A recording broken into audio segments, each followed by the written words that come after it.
the disappearance of Jodi Huisentruit, a beloved news anchor whose life was tragically cut short one fateful morning in 1995.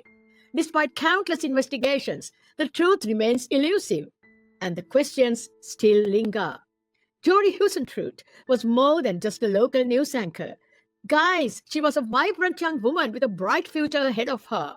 But on June 27, 1995, Jodi vanished without a trace, leaving behind a trail of unanswered questions and a mystery that continues to haunt her community. Was Jodi's disappearance the work of a stalker, a jealous lover, or something even more sinister? Let's dig into the details and see if we could uncover the truth. Guys, it was the morning of June 27, 1995. It was 4 a.m. when Amy Coons, the producer of KIMT in Mason City, called Jodi's apartment to check in. Jodi's voice on the other end of the line was tired but reassuring. She had overslept and promised to be in soon. It was a short, seemingly mundane conversation. But by 6 a.m., when Jodi still hadn't shown up for her morning news shift, things took a darker turn. Amy stepped in to anchor the broadcast. But hours passed and Jodi's absence became more concerning. No one had heard from her and no one knew where she was. The station called police, who rushed to her apartment. When they arrived, they discovered Jodi's car, her red Mazda Miata, still parked in the lot. But Jodi was nowhere to be found. Guys, a trail of scattered belongings, including a bent car key and high heels, pointed to a violent struggle.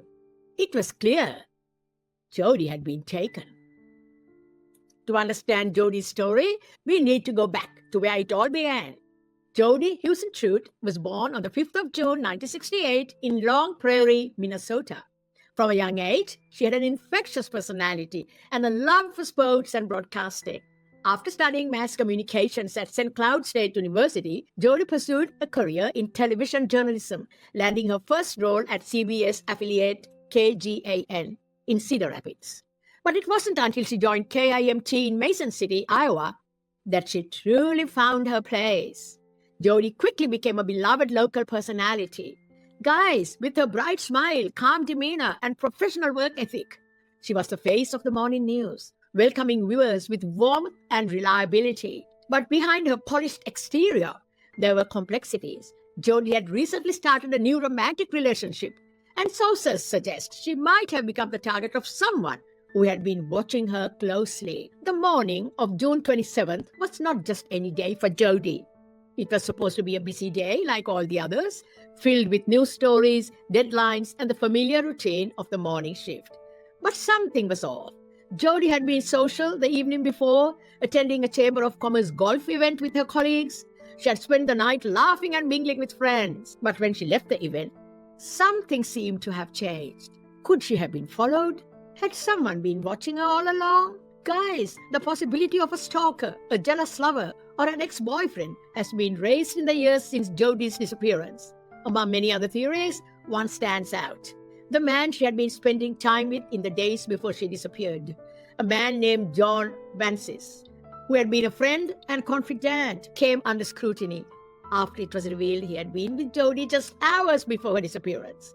However, he denied any involvement, and there was never enough evidence to charge him. As the investigation into Jodi's disappearance stretched on, questions mounted. Was it the work of a random predator, or someone with a personal connection to Jodi? In the years that followed, the search for answers never ceased. Authorities worked tirelessly, interviewing hundreds of people, following countless leads and conducting several high-profile searches. Yet, despite all the attention, no breakthrough came.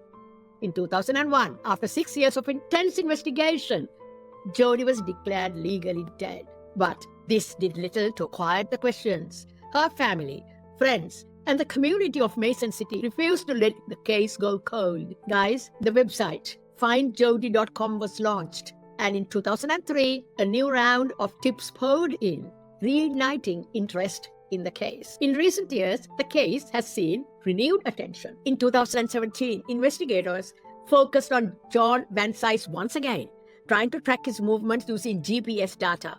A new private investigator named Steve Ridge had been working the case in 2019, uncovering new details and casting a wider net. But even with all the advancement in technology, no one has ever been arrested in connection to Jodi's disappearance. Guys, theories about what happened to Jodi continue to swirl. Was she the victim of a random attack? Could someone close to her have been responsible? And where is Jodi's body? It's a question that has plagued her family and the people of Mason City for decades. So, what happened to Jodi Huisentruit? One thing is certain. Jodi was a bright star whose life was cut short far too soon. Her disappearance left a hole in the hearts of everyone who knew her. And it serves as a painful reminder that even the most seemingly ordinary days can end in the most unimaginable ways.